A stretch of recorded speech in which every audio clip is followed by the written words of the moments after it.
Okay, so this is the final part where we'll set up UltraHawk on our local Minikube setup, and that would enable us to receive GitHub webhook events, and which would in turn trigger the pre and post submit jobs which we have defined. So very quickly, let's see the current position of our cluster.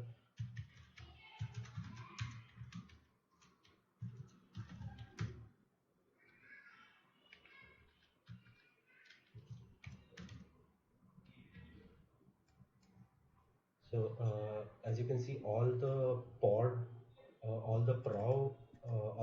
in the Pro namespace are running, and let's make sure that the local host IP is also pointing to the same. Okay, okay. Let's check if this thing is accessible. The dashboard is accessible.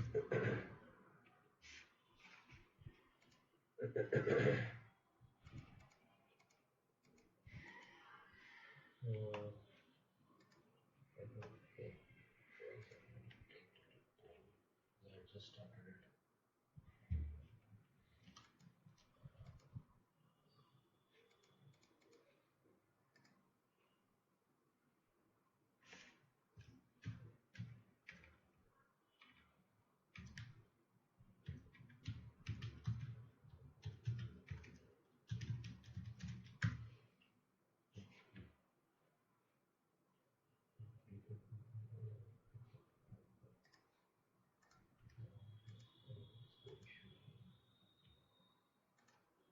Dashboard is not running. Okay, because we have not started proxy. So dashboard by default is not available till the point we start proxy. So let's start the proxy first.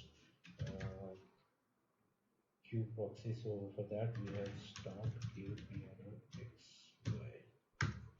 Okay. Yeah. So starting server on this thing. Okay. Now we can go check the Kubernetes dashboard.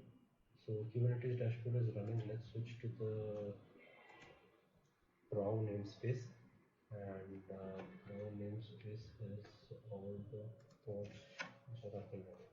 Fine. Okay. So this is the Kubernetes cluster is up and running, and we have deployed Pro on this cluster. So very quickly, let's just have a look at the ingress resource here.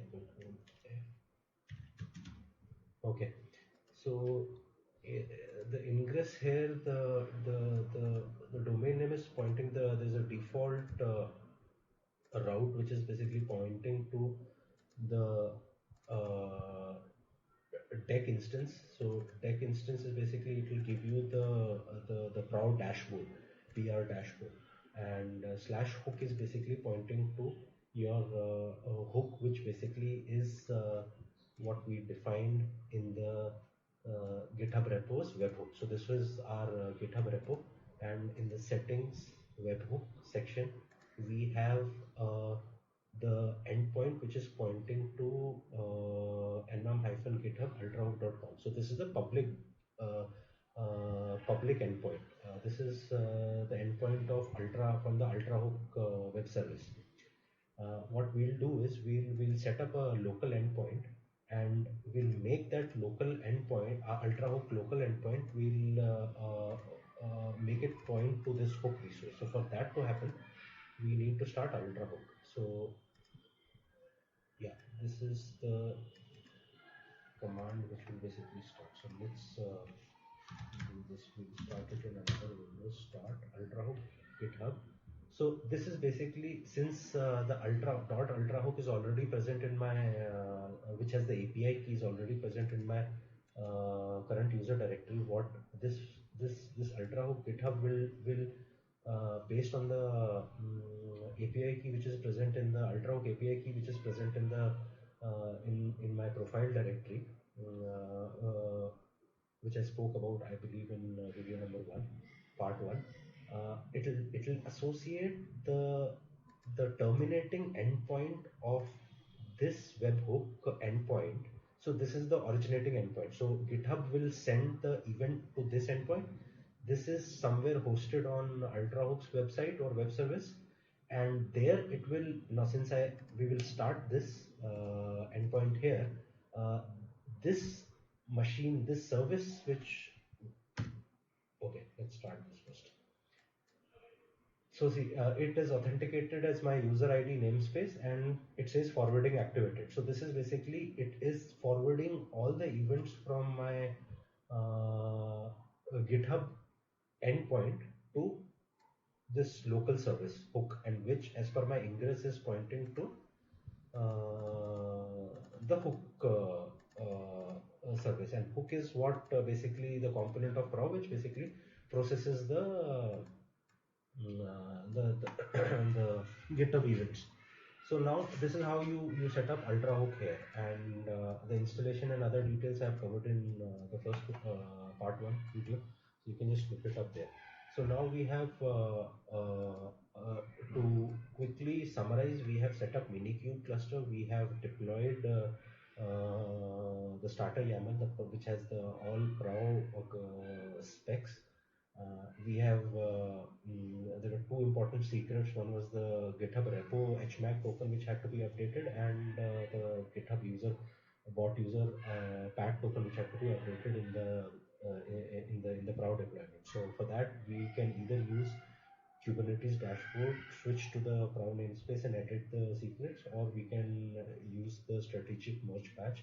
Strategic merge patch in the first attempt had some issues because I was doing it via that alias patch pipe, which is not correct, and that's not all that great. So I verified that if you use this complete command, then it works fine.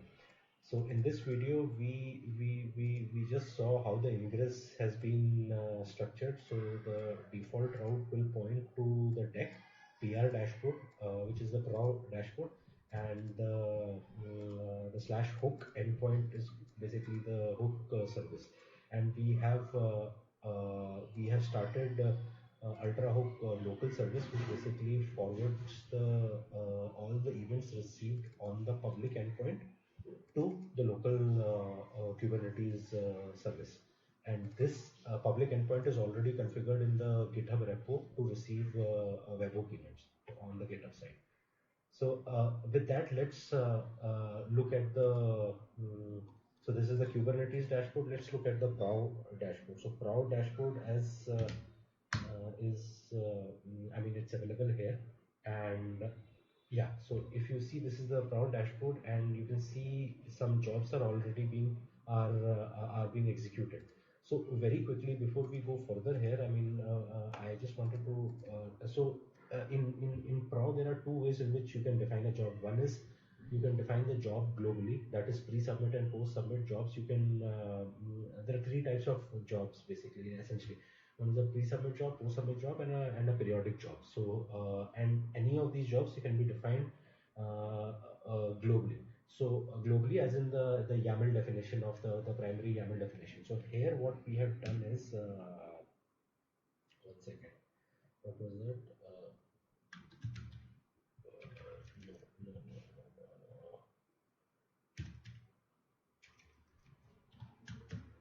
Yeah. So like this. So here I have commented out these post submit and pre submits, and I have only periodic jobs running in via the global YAML. So these jobs which you see are essentially these echo test job has been defined here. So this echo test job is a periodic job which has been defined in the inline in the sorry, not inline. It has been defined globally in the in the deployment YAML configuration. The other option is we can have inline in repo configuration, which is highlighted in the Prow's GitHub README document. So to do that, what you need to do is you need to create this prow.yaml, and here you can also have post submits and pre-submits and post submits. So here I have two under the post submit jobs. I have two. One is with a YAML lint job which basically lints all the YAML files present, job YAML files. So here in this case it will lint this particular YAML and itself and this particular YAML, and to make sure that all the jobs are linted properly. And we have this proper post build post submit job which basically just prints the environment. It uses a Alpine image for as a container. It will spawn that, it will clone the repo post submit, and it will just print the environment. So how do we test it out? So let's so to test it out, what we can do is we can just initiate a commit on in the repo. So to initiate a commit on the repo, we'll have to initiate a commit on the repo. Okay, so let's initiate a commit on the repo. First, let's see if, yeah, okay, so this is running. I think it's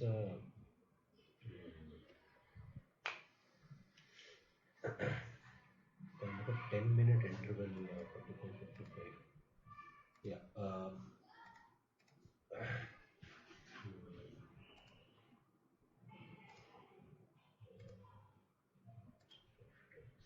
yeah, 10-minute interval job is there.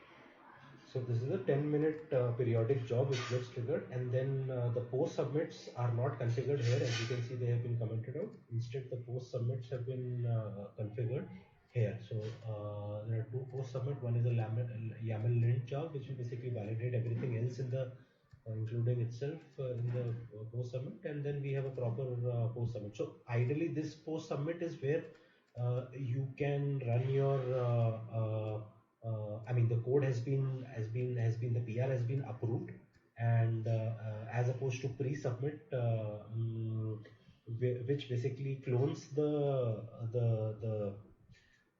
the forked repo which has the code and runs the test on it. So the jobs are essentially where you would place your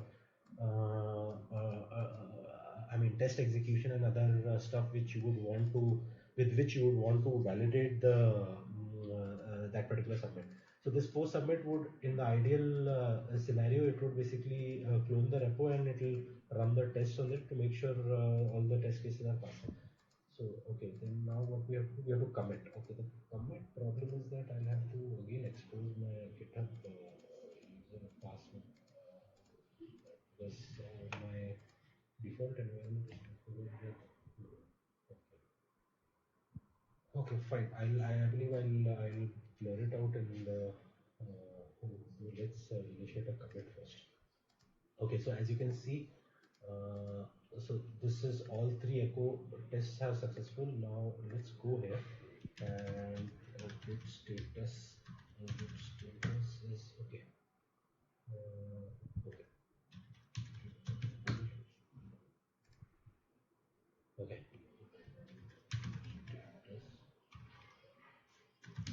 Status. Okay. Okay. Up to date with the version. Let's create some. Okay.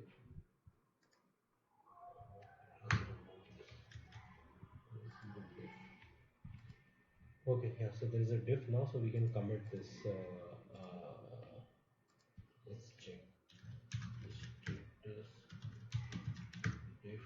Okay. And let's go back to the queue. So the last commit was, I was testing a little while back, 1 hour back. So commit this. So let's rename this to git commit test instead of that. Okay, EARD part 4 commit. Okay, yeah, so part 4 commit. And I just did committed this thing. So if you see this, you immediately saw this line which came. So this basically is the GitHub commit event which was forwarded to the public endpoint. From the public endpoint, it came to the local prow instance, and it the hook instance replied with 200 OK. And let's come here. So if you just refresh this, so you will see this.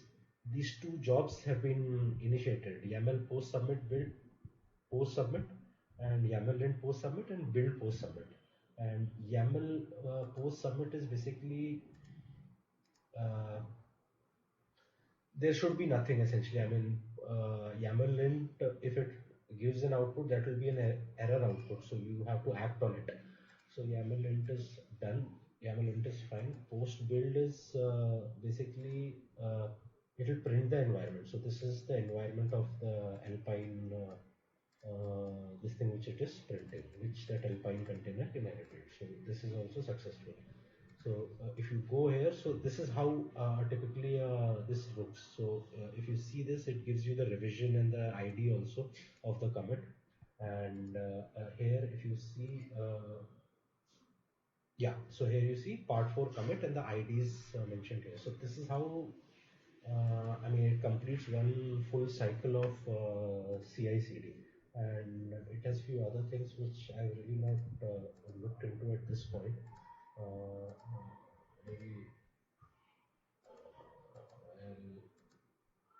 I'll have a video on that at a later point of time. So this is essentially what it is. I mean, so this is the Kubernetes dashboard. This is the Proud dashboard, and similar to this, I believe EKS also has a PROW. Yeah, yeah. This is the EKS dashboard. So if you see, these are I mean the commits which have happened, and this is how the EKS distribution is built. So it also leverages its own PRO setup doing CI/CD on the distribution on the mainline upstream Kubernetes component builds. So yeah, so that's it. This completes the PRO deployment series.